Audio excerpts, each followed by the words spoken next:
From spooky legends past, down through generations, to haunted locations that hold a ghostly past. Come one, come all, come finders and seekers. Hear the creepy side of NEPA. Welcome to the Creepy Side of NEPA. I am Dan Kosloski. If you are new to the podcast, or maybe you're a returning listener who just haven't had the chance, please like, subscribe, or follow the Creepy Side of NEPA on whichever podcasting platform that you're listening to us on. Be sure to follow WNEP's Creepy Side of NEPA on Facebook. That is the best way to always be informed on the latest show information. Before we get started with tonight's episode, I'd like to ask all of our listeners, if you have a story you would like to share on the Creepy Side of NEPA, or maybe you're sitting there saying to yourself, I have the perfect idea for an episode, we would love to hear from you. Our email address is ghost@WNEP.com. Again, our email address, ghost@WNEP.com. Joining us on the Creepy Side this evening is Christina Button from the Old Mill Village Museum in New Milford, Pennsylvania, a property that definitely has some paranormal past. Christina, welcome to the show. Oh, thank you. Thank you for having me. Well, I saw you had a ghost walk going on up there. But before we get into the paranormal, what is the Old Village Museum, or Old Mill Village Museum? I'm sorry. Okay, Old Mill Village Museum was started actually in 1959. George Campbell owned a piece of property in New Milford, and basically all that was on the land at that time was just a dairy barn. And then he brought one of the old buildings there, which we call the lodge. It kind of looks like a cabin. And he started a horse riding club there called the Rainbow Corral. And then in 1961, they had a 10-day folk festival at the property. And he decided at that time that he wanted to create a living history museum. He had visions of Williamsburg, Virginia, but he wanted to move old buildings from the surrounding areas to that site to create a living history village. And so he started moving buildings to the site in 1962 and 1963. And he was originally going to call the museum Old West Town, but he decided to change the name of the property to Old Mill Village Museum because on that site there was an old sawmill back in 1813 by John Belknap. And all that really is left on the property was an old foundation of the mill behind the brown building, which we call the lodge. He called it Old Mill Village Museum, and he started moving old buildings completely intact to the village. So we had quite a few old buildings there, and then they did build a few new ones there as well. And in the 1970s, 1971 to be exact, the Pennsylvania Historic Museum Commission came in and took over ownership of the property, but it was always run by a volunteer association of people.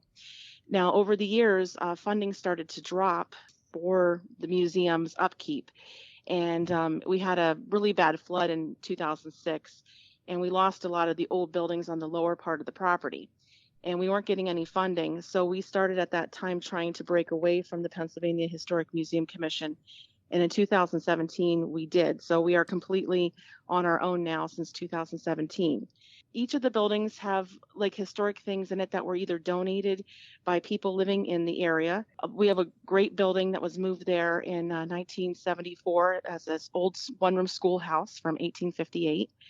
And so we, as volunteers, go there and we demonstrate different historic crafts of the past. I'm the village soap maker, so I make soap there on usual programs.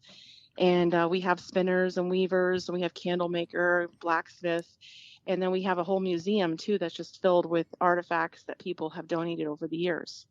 It's interesting that they brought all the buildings there all in one piece, like you said.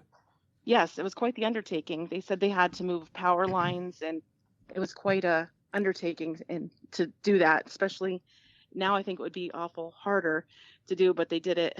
Yeah. And it was amazing to think they could do that. Now, all the buildings that are on the property now, were they were local from that area? Yes. Okay. Yep. That's pretty cool. Yeah, it is very neat. So when someone goes there and visits, are they able to go inside the buildings? You said there's items inside? Yes. When we have our programs that we're open to the public, the buildings are open, and we usually have something going on in each of the buildings, demonstrations, and they can go around and view the different buildings. Okay. How many buildings are on the property? Total, I'm trying to think up. Yeah, I'd ballpark have to idea. guess probably like maybe about 10 or 11. Okay, that's pretty nice size. Yes. So you said you had many events throughout the year, different activities. One of the events you have coming up is a ghost tour? Yes. In 2001, I started the Historic Ghost Walks of Pennsylvania program. So this is our 25th year. And we have that coming up on October 10th and 11th, and also the 17th and 18th. And we run them at nighttime. So that is from 7 p.m. to 9 p.m. And we take groups out like every 20 minutes. And so you can come anywhere between those times of 7 and 9 p.m. And a tour guide will take you around to the buildings by lantern light and tell you the stories from the village. We have quite a few paranormal things that have happened at the village. And then we also tell a few Pennsylvania ghost stories. We change that up every year to, change the program a little bit so it's a little different. But we do have so many stories from Old Mill Village itself that it's most of the program. What is one of your favorite stories that happened on the property? Well, we have many. Well, the schoolhouse is one of our areas that has so much activity. And was that the building you said was moved in 1974? Yes. Okay. And it was built in 1858. And when it was being held as a school, it was there basically, they had classes in it until the 1930s. Then the building sat empty for a while. They had some Sunday school classes in it, and then it sat empty for a long time before they donated it to Old Mill Village. So they moved the whole thing to the village in 1974. But inside the school, they have the original desk, and everything in it is original to when kids went to school there. A lot of the desks have carvings on it with kids' initials and things like that. And we have a lot of activity in there. We believe it's a school teacher that still has some attachment to the school. We have volunteers that sit up there during the day, and when they sit up there waiting for the public to come up, they'll hear footsteps walking up and down the aisles of the desk. And we had a new roof replaced on the building, and the building was locked, and the roofers called us because they were concerned because they heard someone walking around inside the building, but it was locked and there was nobody in there. We've had multiple people take pictures of the outside of the building when it was locked and nobody was in there, and they've gotten a picture of a woman looking out the window at them. And during our Ghost Walk program, when everybody leaves the building after they go on to the next tour, I go out and I tell them, everyone is out of the building now. If you would like to take a picture of the outside of the building, if you capture anything, no one's in there. So many times people have captured a silhouette of a woman or a woman looking out the window at them on the ghost tours. We also had one time a volunteer was standing in front of the room talking to a group of people. And we have a very big brass bell that the teacher used to ring that sits on the front desk. And for some reason, that brass bell was moved to the back of the classroom. And we're not sure how it got back there. But as the volunteer was talking to the public that was in the front of the classroom by the chalkboard, all of a sudden the brass bell went flying across the room. Whoa. We've had 8 different paranormal investigation teams that have come down to the village over the years that I've worked with. And we've had many of them get very strange pictures. The one group, the Pennsylvania Paranormal Association, had this black cloud that was across the ceiling, and it kept moving. In every picture they took, it was moving closer and closer to them.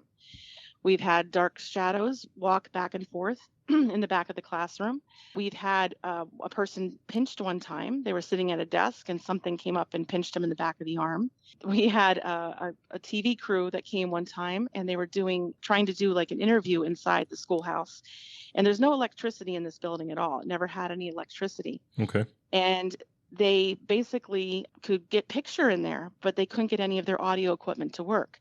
As soon as they went outside of the building, their audio equipment would work again, but they just couldn't get it to work. And another thing that happens a lot of time in the schoolhouse is people's batteries will drain.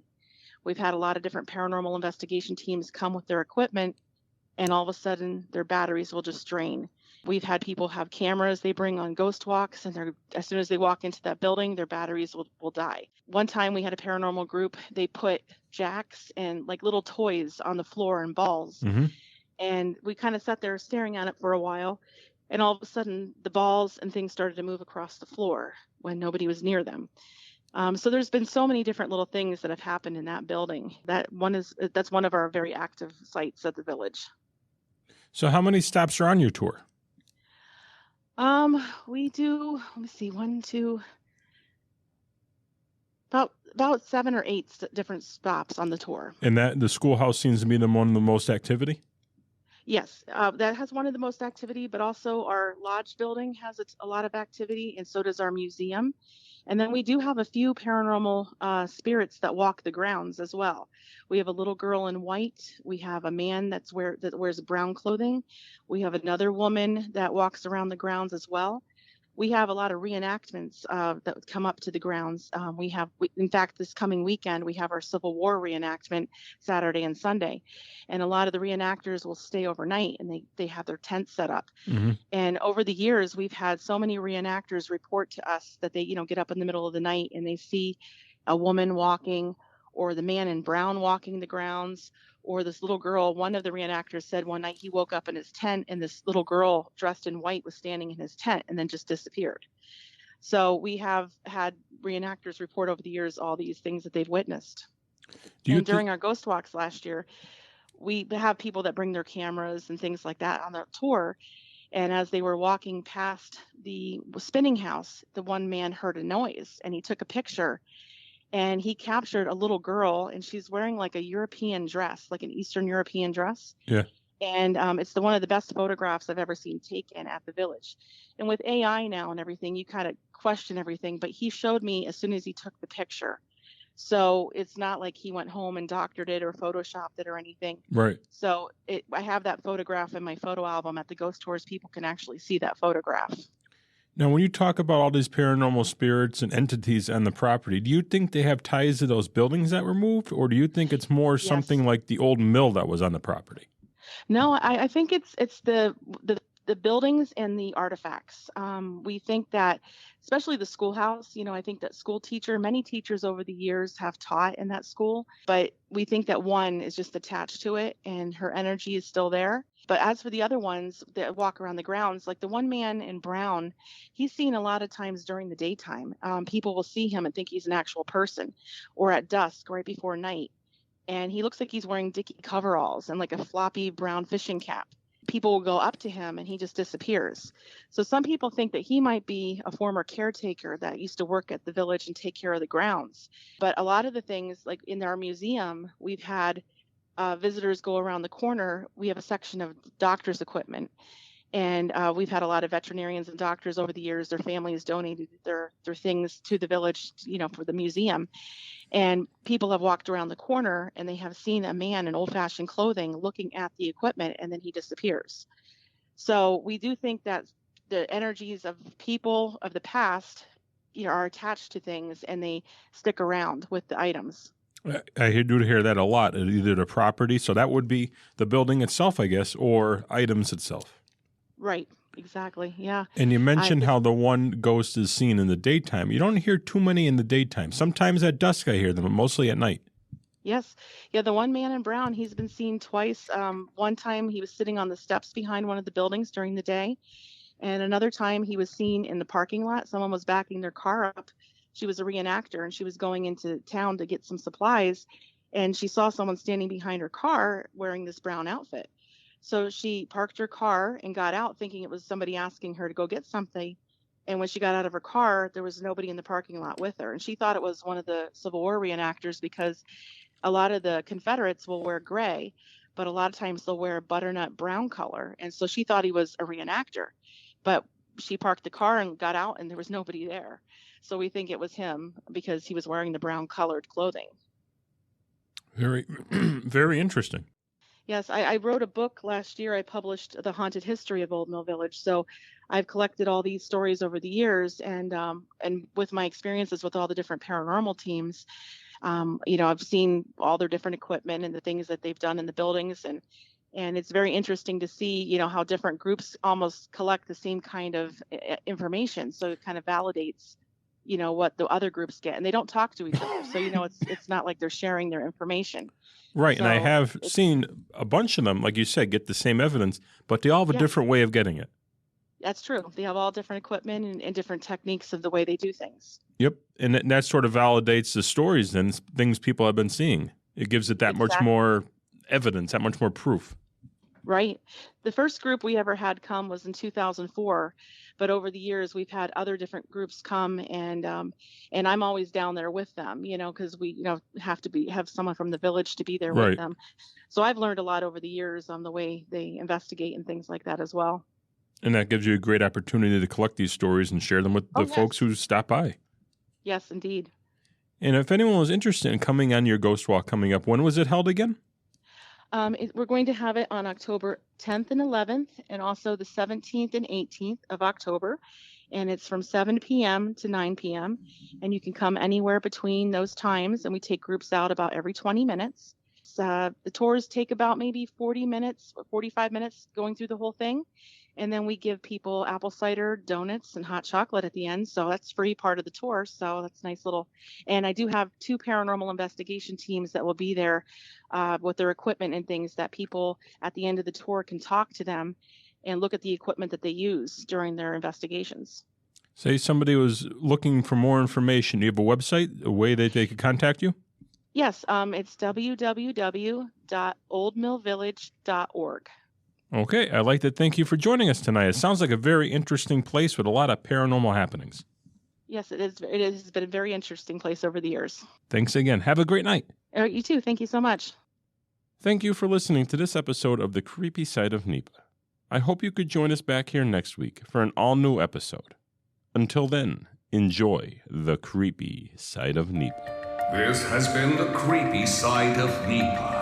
If you have a spooky story that took place in northeastern or central Pennsylvania, send it to ghost@WNEP.com for your chance to share it on an upcoming episode. We're dying to hear from you.